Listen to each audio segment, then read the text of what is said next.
Hey, what's up, hustlers? Welcome back to Hustle with Day Day. I'm Taylor Morgan, and today we're diving into something I get asked all the time. Do I really need a bunch of money to start making money online? And honestly, the answer is a big, loud no. You don't need a fat stack of cash. You just need, well, $5. Seriously, that's what we're talking about today, how you can kick off your online hustle with just a $5 starter kit. So let me take you back to my first $5 hustle. I remember sitting there staring at my phone thinking, is this even gonna work? I mean, $5 felt like nothing, right? But I grabbed this little kit. It had a template, a checklist, and a couple of free tool recommendations. I was skeptical, but I figured, what's the worst that could happen? I lose $5? I've spent more than that on coffee that didn't even taste good. But here's the thing. That tiny investment flipped a switch in my brain. Suddenly, I wasn't just scrolling and dreaming, I was actually doing. And that's the real magic. It's not about the money, it's about the mindset. Most people get stuck before they even start because they think they need to have it all figured out, or they need a big budget, or, I don't know, a fancy website. But honestly, it's those small wins, like making your first $5, then $10, then $50, that build your confidence and keep you moving. And, as we talked about in the last episode, it's all about working smart, not hard. You don't need to go all in on day one. Just get started, get that first win, and let it snowball. Where was I going with this? Oh, right, the $5 starter kit. It's not about the kit itself. It's about proving to yourself that you can actually do this. That's the first step. All right, so you've got your $5 kit. Now what? This is where the real fun starts.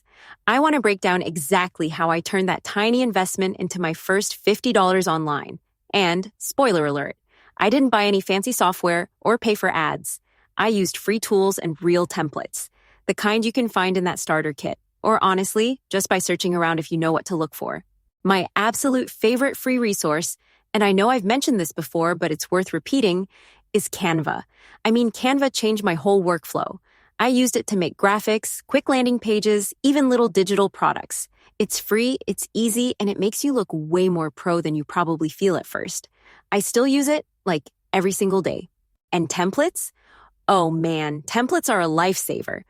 The first time I used a plug-and-play template from the kit, I realized I didn't have to reinvent the wheel. I just filled in my info, tweaked a few things, and boom. I had something I could actually sell or use to get clients. It took all the guesswork out of it. Actually, let me share a quick story from one of our listeners. Shout out to Jamie. She grabbed the Day Starter Kit, used the free tools and templates, and within a week, she'd made her first $50 offering a simple service on Fiverr. No followers, no fancy website, just the kit and a little hustle. That's what I love about this. It's repeatable, and it works if you work it. Now, here's where a lot of people trip up. They get that first win, and then they start chasing all these complicated strategies, thinking there's some secret hack out there. But honestly, the real secret is just doing the simple stuff over and over. Consistency beats complexity every single time. I'll be real with you. There was a week where I almost quit. I was tired, nothing seemed to be working, and I started doubting the whole process. But I remembered why I started. To prove to myself that I could do it, even with just $5 and a little grit. So I kept showing up, kept using the same tools, kept sending out those offers. And that's when things started to click. It wasn't magic, it was just not giving up. So if you're listening right now and you're thinking, where do I even start? Start with one simple action. Grab a free tool, use a template, offer a microservice, whatever feels doable. Don't overthink it. Just do it and then do it again tomorrow. That's how you go from 0 to 50 and then from 50 to 500. All right, that's it for today's episode. Remember, you don't need a big budget. You just need to start. Keep it simple, stay consistent, and I'll catch you next week with more no-fluff hustle strategies. Go get that win.